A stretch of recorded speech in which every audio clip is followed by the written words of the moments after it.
Alexandre de Moraes de novo no Jornal Nacional, mas não como herói da República, como ele acha que é, mas como o vilão. E tudo porque ele acha que é mais esperto que todo mundo, ou que todo mundo é burro, para acreditar nas suas notinhas, negando provas e fatos que estão aparecendo dia após dia contra ele e sua esposa. A censura do Alexandre de Moraes pode afetar as eleições de 2026.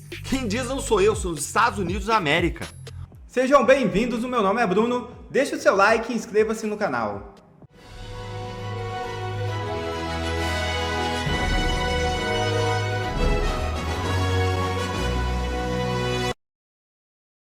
PF revela o nome de mandante de vazamento de dados de ministros do STF. É isso mesmo.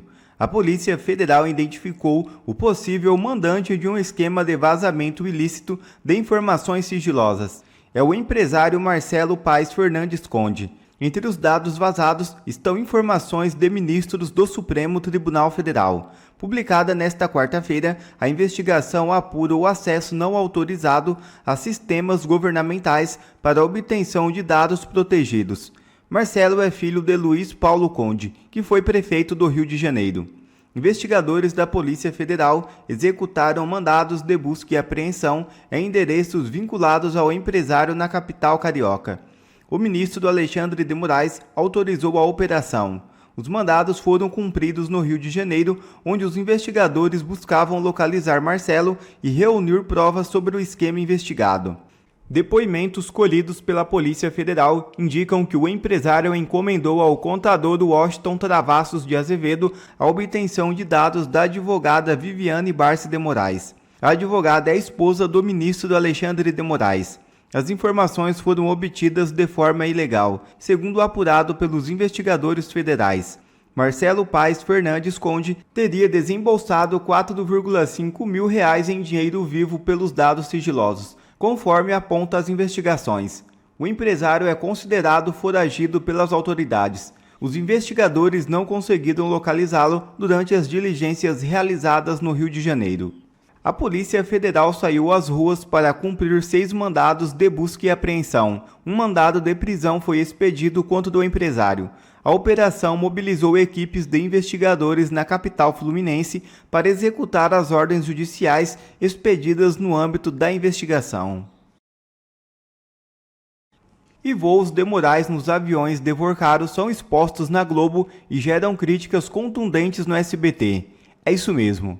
Os tais voos realizados pelo ministro Alexandre de Moraes e sua esposa, a advogada Viviane Barsi, foram expostos no Jornal Nacional da Rede Globo. A divulgação da matéria demonstra que a grande imprensa brasileira está efetivamente soltando a mão do magistrado ante a aparição de tantos escândalos em sequência. Veja o vídeo.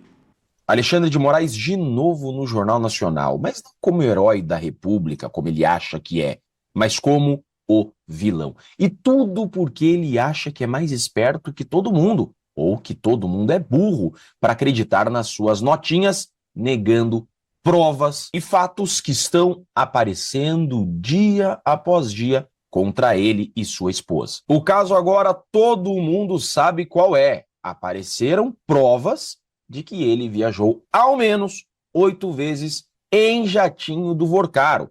O G1 deu. Moraes viajou em jatos de empresa de Daniel Vorcaro, pelo menos 8 vezes no ano passado, mas ele preferiu enfrentar toda a imprensa e negar com nota, ou melhor, com notinha. Gabinete do ministro negou de novo, né? Já é a 4ª, 5ª, 6ª vez que ele nega provas, que ele tenha viajado em jatos do empresário. Escritório de Viviane de Moraes informa que contrata serviços de táxi aéreo e que os valores eram compensados em honorários advocatícios. Opa, então ele negou que viajou no jatinho do empresário, mas o escritório da sua esposa confirmou que eles viajaram no jato, mas que foi o escritório que contratou compensando honorários advocatícios. Faltou combinarem as narrativas, né? O gabinete do ministro negou que ele viajou no jato, mas o escritório da sua esposa confirmou que viajaram no jato e que abateram honorários ainda. Essa foi boa, se atrapalharam feio na narrativa. Mas o Jornal Nacional não deixou barato. Como pode fazer uma notinha e dizer que nós, Globo, estamos mentindo? Veio a conta. Ontem à noite, o Jornal Nacional arrebentou com a notinha do Alexandre de Moraes e jogou provas na tela e mostrou para todo o Brasil as provas que Alexandre de Moraes voou. Ao menos, isso que ficou provado, 8 vezes no avião do Vorcaro. Segundo a reportagem, os voos foram identificados a partir dos cruzamentos de 3 bancos de dados. O primeiro é o da ANAC, a Agência Nacional de Aviação Civil, e contém os nomes de todas as pessoas que foram registradas nas listas de embarque do terminal executivo do aeroporto de Brasília. O segundo é o registro do Departamento de Controle do Espaço Aéreo, vinculado ao Comando da Aeronáutica. O terceiro foi uma consulta aos donos das aeronaves no Registro Aeronáutico Brasileiro, mantido pela ANAC. Os dados indicam que dos 8 voos identificados, 7 foram em aviões da Prime Aviation, empresa de compartilhamento de bens de luxo da qual Daniel Vorcaro era sócio através do fundo patrimonial Blue. A única exceção, afirma a matéria, é um voo realizado em agosto de 2025, em que foi utilizado um Falcon 2000 que pertence à empresa FSW SPE, que não tem autorização para táxi aéreo. Segundo o jornal, o pastor Fabiano Zettel, cunhado de Vorcaro, é um dos donos da aeronave. Ainda segundo a reportagem, as viagens ocorreram entre maio e outubro de 2025. Enquanto Alexandre de Moraes condenava Bolsonaro e Felipe Martins com base na delação do Mauro Cid. A farsa da trama golpista não tem 1/10 das provas que estão aparecendo contra Alexandre de Moraes. Em nota, o gabinete do ministro Alexandre de Moraes afirmou que as ilações da fantasiosa matéria são absolutamente falsas. O ministro Alexandre de Moraes jamais viajou em nenhum avião de Daniel Vorcaro ou em sua companhia e de Fabiano Zettel, a quem nem conhece. O escritório Bassi de Moraes afirmou que contrata diversos serviços de táxi aéreo e que entre os que já foram em algum momento contratados está o da empresa Prime Aviation. Disse ainda que em nenhum dos voos em aeronaves da Prime Aviation, em que viajaram integrantes do escritório, no entanto, estiveram presentes Daniel Vorcaro ou Fabiano Zettel. O que não teria nenhum problema, né? Qual o problema se o escritório tivesse contratado um avião e Daniel Vorcaro estivesse junto? Vejam, eles estão tão desesperados, querendo fugir de tudo, que estão negando praticamente contato da advogada com o cliente. Olha a nota do escritório da esposa do Moraes. Nós contratamos o avião do Vorcaro, mas ele não estava junto. Mas espera, ele é cliente do escritório. Qual o problema se ele estivesse junto no voo com a sua advogada? O problema é que se ele estivesse junto, estaria junto com o Moraes, porque há provas da ANAC que Moraes estava nesses voos. Olha que confusão que virou isso daqui, a ponto da advogada ter que negar contato com o próprio cliente, que pagou 129 milhões de reais para dizer tê-la como advogada.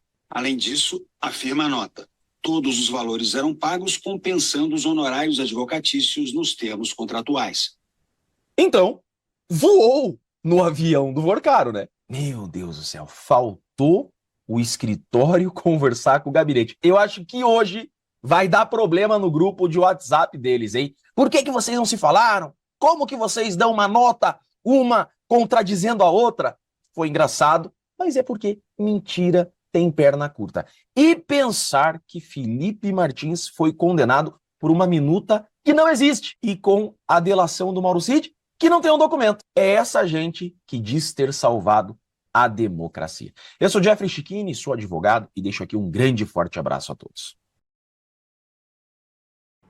Decisões de Moraes podem afetar a eleição de 2026, diz Estados Unidos.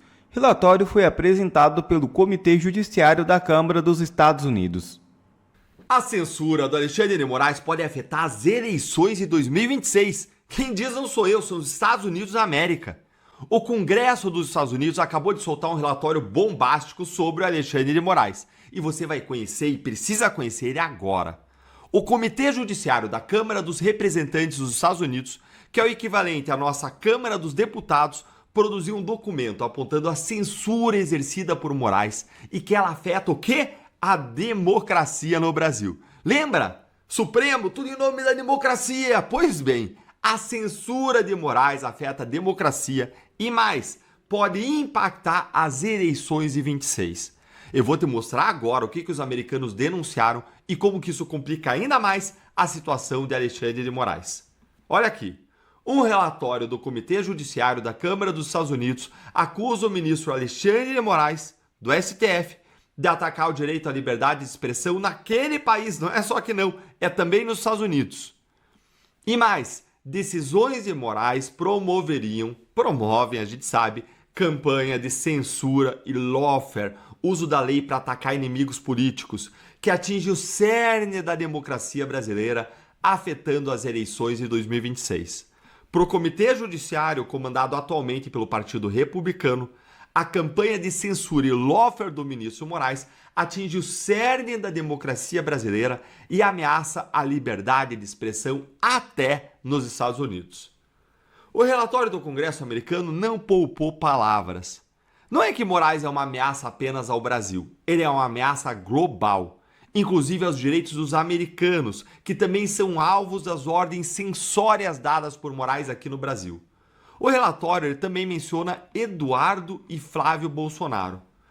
As ordens de censura e o lawfare conduzidos pelo ministro Moraes contra a família Bolsonaro e os seus apoiadores podem prejudicar significativamente a sua capacidade de se expressar online sobre temas de interesse público nos meses que antecedem a eleição presidencial brasileira, diz um trecho. Ou seja, o que o Moraes está fazendo prejudica a liberdade de atores centrais da política de se expressarem, de comentarem, de debaterem, e isso é a mais pura verdade. Desde 2019, as ações do ministro têm afetado jornalistas, políticos, cidadãos, criando um ambiente de censura que compromete a pluralidade, a diversidade das ideias, a transparência que você espera numa democracia durante o período eleitoral. Isso é gravíssimo. Um relatório oficial do Congresso americano dizendo que o ministro da Suprema Corte do Brasil é um risco tão grande para a nossa democracia que as decisões de censura dele podem atrapalhar as eleições, limitando o debate público, limitando a concorrência de ideias entre os adversários. É uma pressão internacional direta por democracia. E agora o que eu prometi para vocês. O relatório, ele aponta que o Moraes faz censura global. Censura global. A gente já sabia, né? Mas um relatório indica isso, gente, é de uma gravidade imensa. Olha aqui, aspas. Baseado em novos documentos obtidos pelo comitê, esse relatório fornece evidências adicionais de como o regime de censura do Brasil mina a liberdade de expressão nos Estados Unidos por meio da edição de ordens de remoção de conteúdos com efeitos globais, parcerias com censores em outros países e pela remoção de proteções legais às plataformas e redes sociais, diz um trecho. Outro trecho. Ordens judiciais brasileiras, notadamente de Moraes, não apenas buscaram obrigar empresas de tecnologia a remover ou censurar contas do Brasil, mas também globalmente, o que infringe diretamente a liberdade de expressão online nos Estados Unidos. Com essas ordens, o ministro Moraes buscou explicitamente censurar em escala global aqueles que o criticam e criticam o STF, diz o texto. Ou seja, Moraes não censura só brasileiros, não. Censura americanos, estrangeiros, brasileiros, todo mundo que critique ele.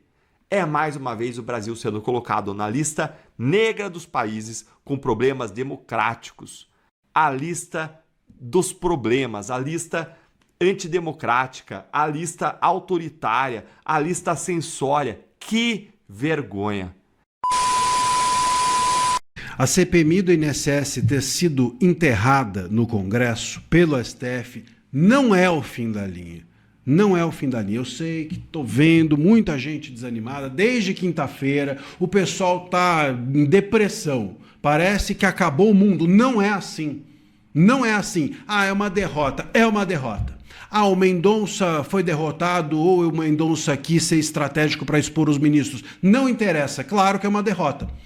E a gente precisa entender a derrota. Mas a gente não pode cair diante da derrota. E eu vou te contar agora por que não pode cair, por que não é uma derrota definitiva. Perde-se a batalha, mas não a guerra. Veja só, esse relatório final, ainda que não tenha sido aprovado, ele vai ser encaminhado para o Ministério Público Federal, com as sugestões de indiciamento de todo mundo, inclusive do Lulinha.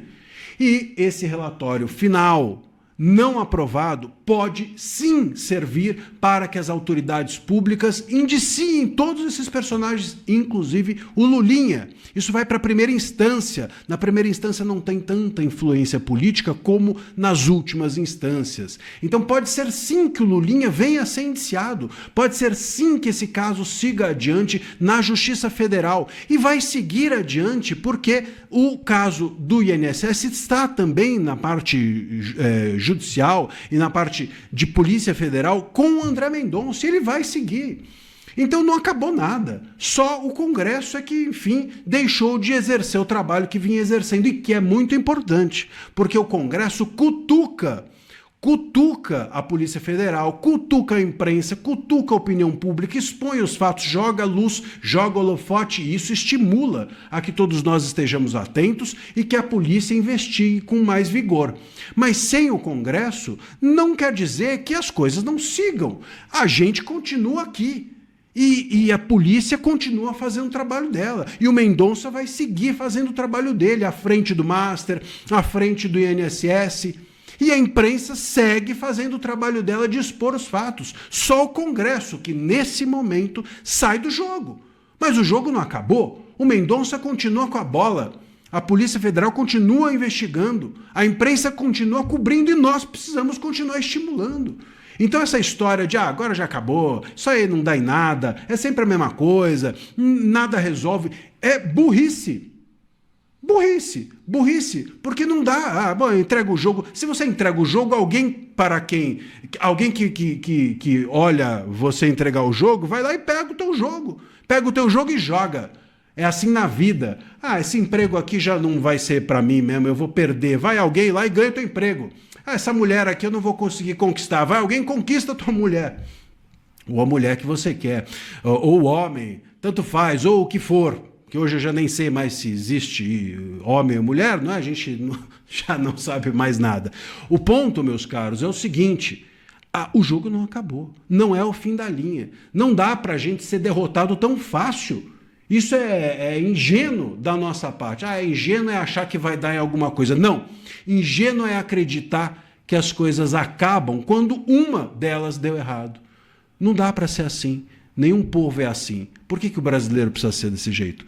Se o argentino dá errado, os caras se ferram, os caras eles vão lá para um panela para o meio da rua na próxima oportunidade. Se na Europa é assim, se no mundo inteiro é assim, a pessoa erra, perde, se dá mal, mas continua. Por que a gente não pode? Por que a gente precisa ficar derrotado? Não vai acontecer dessa maneira. O Mendonça segue com a bola do Banco Master e do INSS. A Justiça Federal está agora com esse relatório, aprovado ou não, e pode indiciar todo mundo, inclusive o Lulinha. O caso Master segue sendo investigado, a delação do Vorcaro está para sair. Que desânimo é esse? Isso não faz sentido. Enfim, é o meu desabafo, porque não é o fim da linha. O fim da linha é se você desistir. Aí é o fim da linha. Obrigado a você que assistiu esse vídeo até aqui. Deixe o seu comentário e não se esqueça de se inscrever no canal e deixar o seu like. Até a próxima!